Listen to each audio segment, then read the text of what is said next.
Good evening and welcome. It is time once again for CU Immigration here on WRFU LP Urbana 104.5 FM. I will be your host for this evening. My name is Mr. Garza, and I am here to tell you that WRFU is an open forum for the Urbana-Champaign community. It is. I'd also like for you to understand that views expressed are those of the speakers. They are.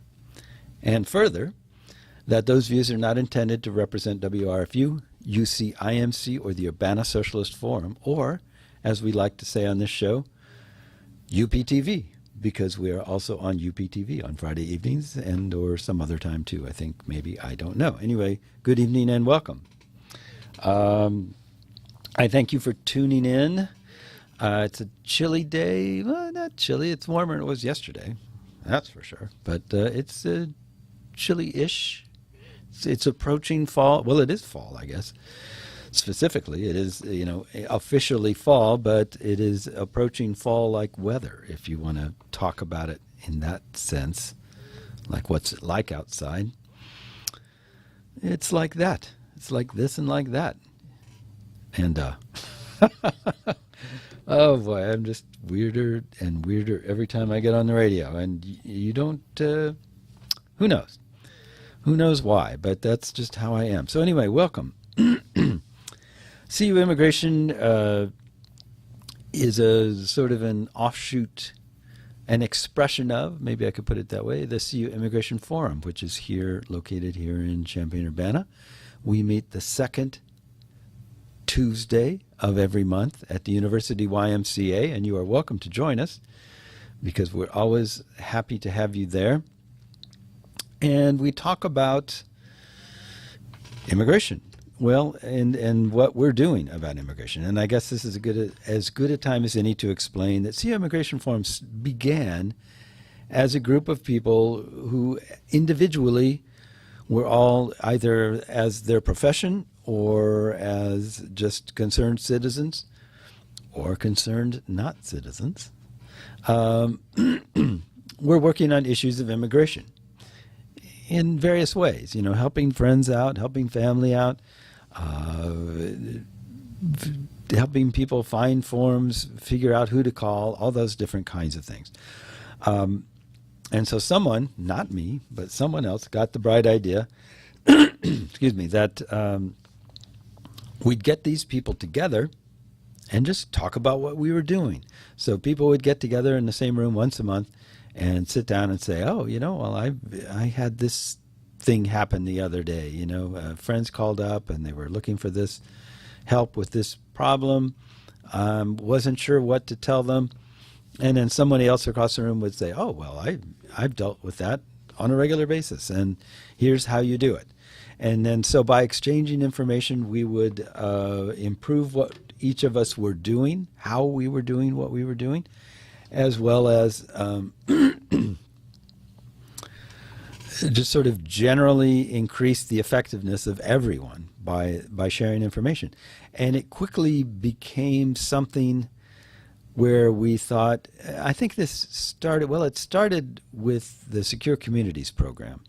That was partly an inspiration for starting the group in the first place, and partly was what inspired us to become more active as a group. But Secure Communities, in case you have forgotten, was a program of the federal government's wherein they requested that local law enforcement would share information about people that they picked up with immigration authorities, ICE, Immigration and Customs Enforcement, FBI and all that sort of thing. And if the government had a reason to believe that this individual was someone they were interested in, they could ask you to hold them. So let's say I'm driving along and I get pulled over for running a stoplight. Officer asks me for my driver's license. I don't have one. So he says, well, okay, you're going to have to come with me. And he takes me downtown. And then I'm fingerprinted and, all that stuff. All of this information about me would be sent out to the federal government. And they, supposedly, this is ostensibly how the program is supposed to work. They would look on their database and they go, oh, that frightening individual, Mr. Thomas Garza, he is someone we have been looking for. He carries nuclear weapons around in his back pockets. He's not here. He does not have documentation to be here. He's a wanted felon, etc., etc. Please hold him in your jail until we come down there and pick him up. And then they would do that. Federal government would come, get me, and the world would be a safer place. That's what it was supposed to do. What it was in fact doing was anybody who had a brush with the local law, if they determined that you did not have proper documentation, you were not a citizen,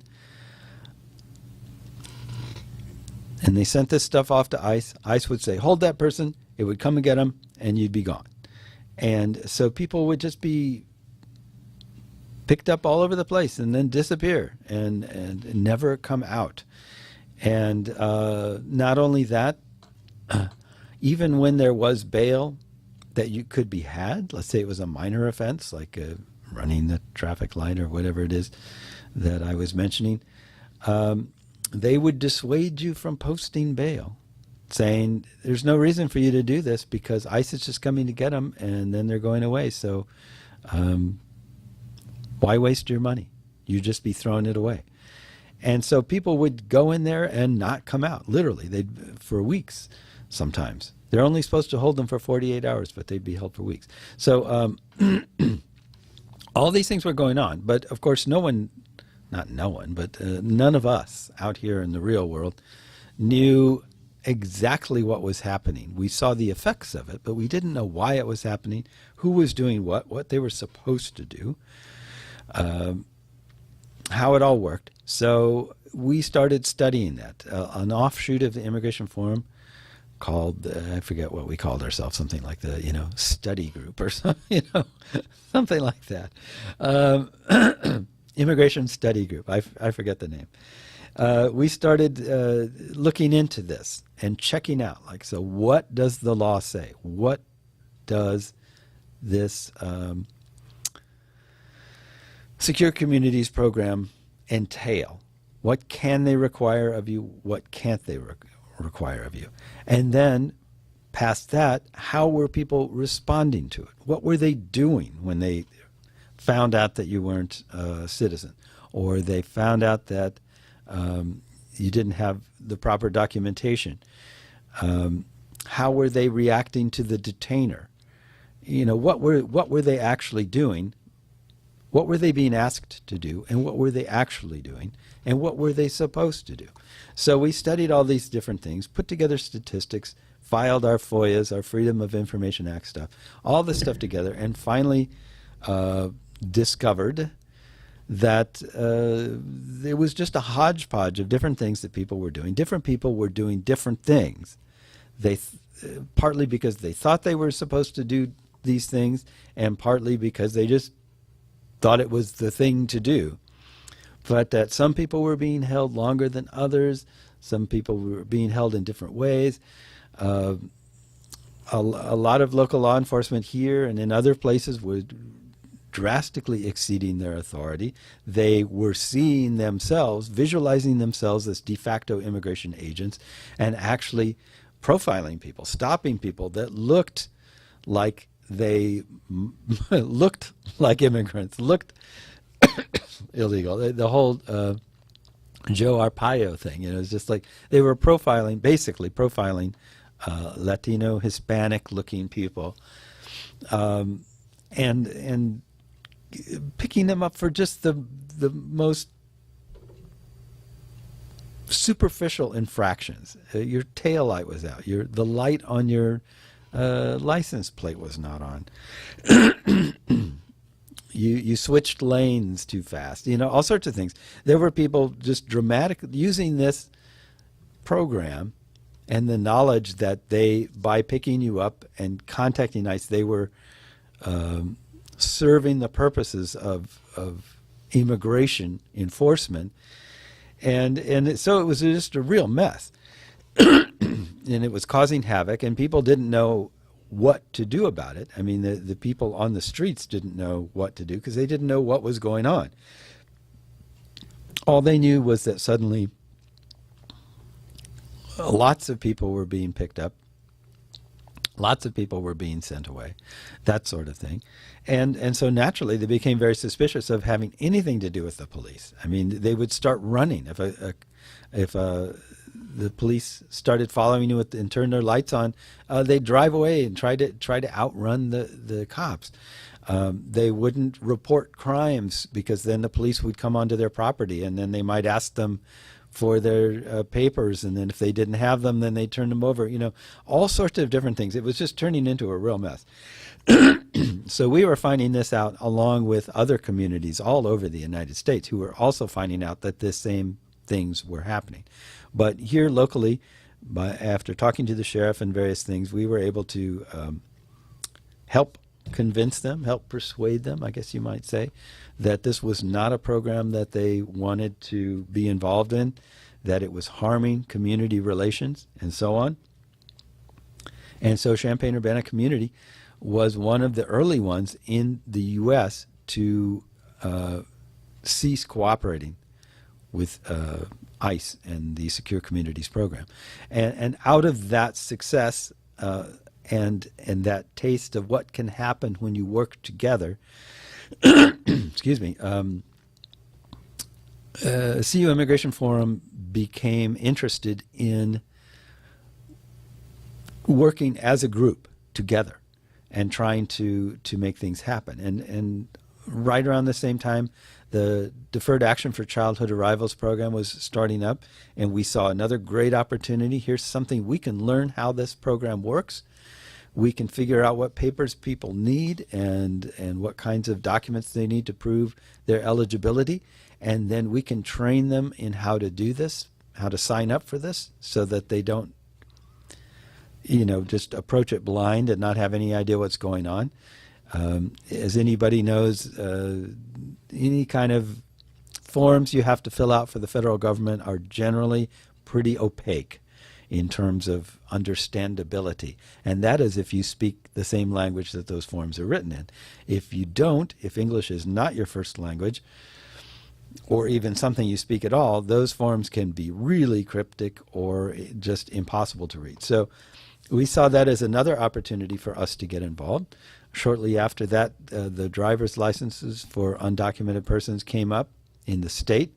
We lobbied for that, and we worked to figure out how to navigate the system so we could explain that to people.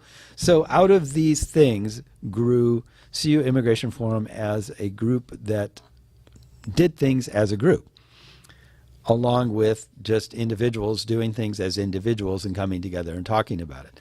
So that's kind of where we are now. We are a functioning organization that works to make the community a better place for immigrants, and we work to help people find out answers to questions that they may have and gain access to things that they need.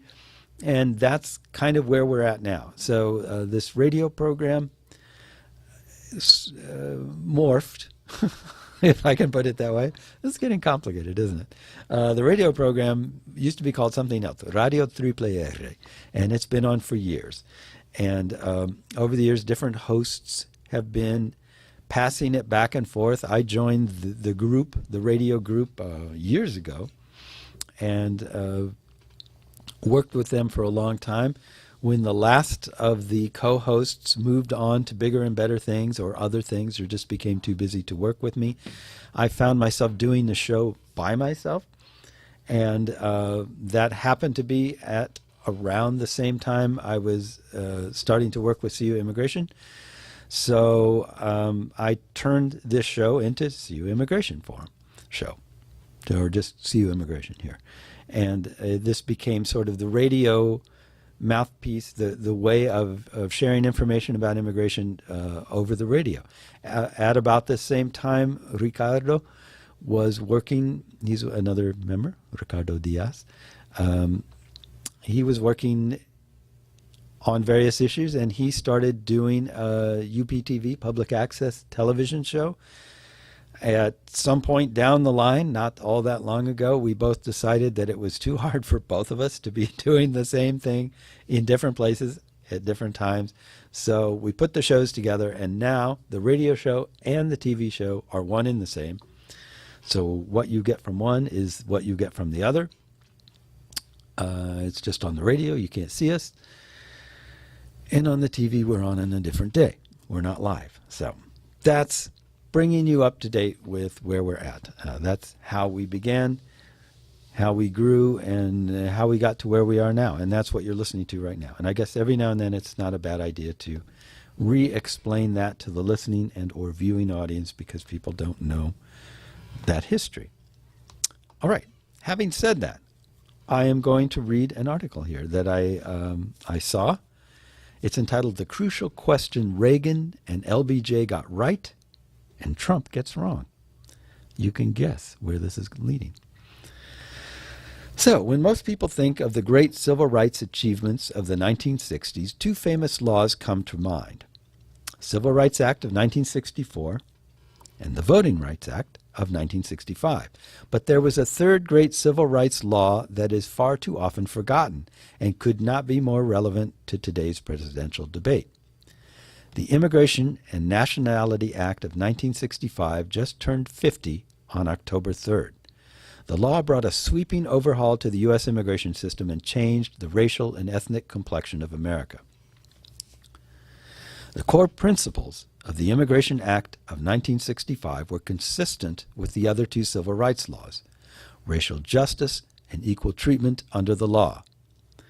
The 1965 Act was a watershed moment because, for the first time in U.S. history, the nation abandoned a national origins-based system of immigration.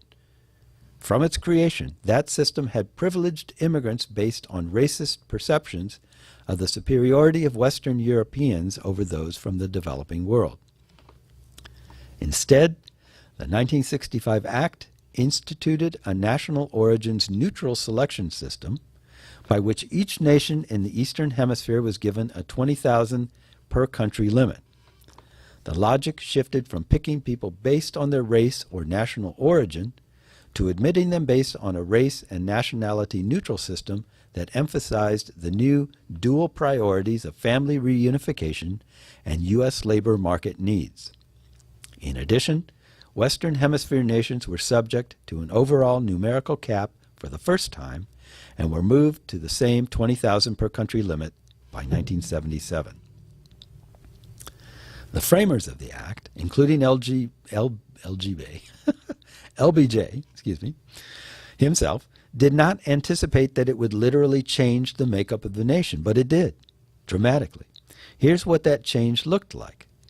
In the 1950s and early 60s, more than 50% of all legal immigrants to the U.S. were white ethnic Europeans. Only 6% of legal immigrants came from Asia, and another 6% came from Mexico. After the passage of the 1965 Act, half the legal immigrants are from Latin America, and 1/4 are from Asia.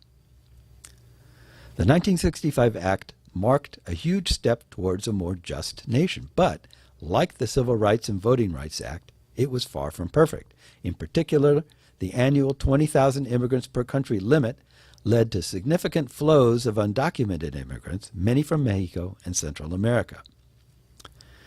When the demand for legal visas exceeded the supply, migrants entered surreptitiously or overstayed their temporary visas. In 1986, to address the issue, President Ronald Reagan signed the Illegal Immigration Reform and Control Act. Reagan's law aimed to close the back door to undocumented immigration and to bring into the sunlight the undocumented population that was already in the U.S. It accomplished these two goals by implementing for the first time an employer-sanctioned system that penalized U.S. employers who were also breaking immigration law, and instituting the I-9 system, which was supposed to ascertain which workers are legally authorized to work in the U.S. At the same time, in recognition of the fact that an undocumented population living in the shadows was open to exploitation and abuse, the law gave 2.7 million people legal status, providing them with amnesty and a path to citizenship. The Illegal Immigration Reform and Control Act was hailed as tough, visionary, and compassionate. Its legacy is more mixed. The employer-sanctioned provisions proved ineffective in curbing undocumented immigration, given the proliferation of fraudulent documents and under-enforcement of immigration laws in the interior of the U.S. Nevertheless, like the 1965 Act, the 1986 law offered a multi-pronged approach that matched the multifaceted nature of the immigration phenomena. It sought to humanely treat the undocumented population who resided in the U.S. while simultaneously reducing employers' incentives to hire undocumented workers. It did so with the politically pragmatic approach of combining enforcement and benefits components into the same bill, thereby goring immigration advocates' unions and business sacred oxen and ensuring passage to a coalition of strange bedfellows. Donald Trump and much of the GOP's primary field's immigration reform proposals are unconstructive reactions, not improvements, to the 1965 Act, and they mark a repudiation of Reagan's balanced approach. Building a wall, repealing birthright citizenship, mass deportation, tracking immigrants like FedEx packages, and admonishing immigrants to learn English are not policy solutions. They are reactions to the cultural and demographic changes that immigration has brought to the U.S. Excuse me. Let's be clear. Despite the homage GOP candidates constantly pay to their beloved Reagan, none of them, with the possible exception of Jeb Bush, who has consistently supported comprehensive immigration reform, and Marco Rubio, who supported it before he opposed it, have proposed anything approaching the seriousness of Reagan's immigration reform. So instead of real solutions to a complex problem, what we have on the table are a series of piecemeal reforms designed to appeal to the party base, but that are not really politically or practically viable. It is true that neither the 1965 law nor the 1986 law permanently solved the nation's immigration ills, but at least they were sober and even bold attempts to address the nettlesome subject. And this was an article written by Anna Law, who holds the Herbert Kurtz Chair in Constitutional Rights at the City University of New York. And I think that's a nicely put together, compact history of immigration reform in the recent years. Because as this article states, the immigration beginning from the start of the country when there was really nothing, you just came here. Over the years, the laws they did put into effect were pretty much all, I won't say they're all racist, but most of them were pretty racist in nature, in one way or another. And they would encourage immigration when they needed workers, and then stop it dead in its tracks, and even go so far as to deport people when they didn't need them anymore. And it was an awful system. And admittedly, our current system is broken as well, but it's at least based on some earlier relatively functioning systems that just didn't keep up with demand. The 65 law was not bad, and it could have continued to work if they had just simply increased the per country limit as demand rose, and then decrease it again when demand fell. But they didn't do that. So, I don't think that Reagan's Illegal Immigration Reform and Control Act was all that great, but as the author states, it at least attempted to balance out what it was doing so that it maintained the existing balance and just improved things a bit. But it was kind of too little, too late, and it hasn't been fixed since then. So it's just messed up. That's a way to put it. How's that for an analysis? It's messed up. Yeah, I don't know. That's a pretty bad analysis, but it really hasn't helped things much in the long run. It was a temporary fix. It was a fix designed to resolve the problem that existed when it was created, not to fix the system for the future. What would fix the system for the future would be some kinds of flexible controls that could sort of like opening floodgates and closing them back up and doing things to try to, make the flow manageable. And instead, what the current Republican proposals all seem to do is pretty much try to just build a dam and stop it altogether, which is really not going to work. And they don't really want to stop it. See, that's the thing. If the people who said they want to stop immigration, just cut it off right there, really meant it, that would be one thing.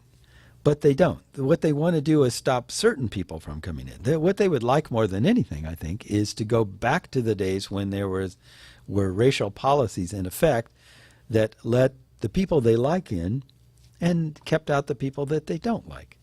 And then that way, that would solve everything for them. And that's really, if you think about it, what the build a border fence and all these kinds of things, deport all the people that Trump wants to do, enforcement first, all those kinds of things, that's exactly what they're trying to do without overtly stating it, is they're trying to keep out the ones they don't want and continue to allow people that they do want. So Europeans coming over, fine, they can come over here. They overstay their visa. Oh, well, we'll worry about that. Not that big a deal. We'll deal with that separately. But somebody coming from the south, oh, no, we've got to put up a wall. We've got to have drones down there, armed drones, and arm the border, militarize the border. Put the army down there with cannons facing outwards. I mean, that's how they're thinking about it. So they are, without saying they want to bring back the original racist law, pre-1965 racist immigration laws, they're trying to create systems, add-ons to the system that effectively accomplish that same goal. And whenever politicians do that, whenever they try to achieve a goal that they won't admit to having, that's when the real problems begin. That's when everything blows up, because the people that trust them believe what they're saying about what they're trying to do. And so they try to do that instead of trying to change the actual problem. And the people that don't trust them obviously try to circumvent it, and it just becomes this big mess. If a sort of a Pat Buchanan overtly racist candidate were to rear his or her ugly head and just tell it like it is. I mean, Trump is like partway there, but this would be going even farther than what even Trump has done.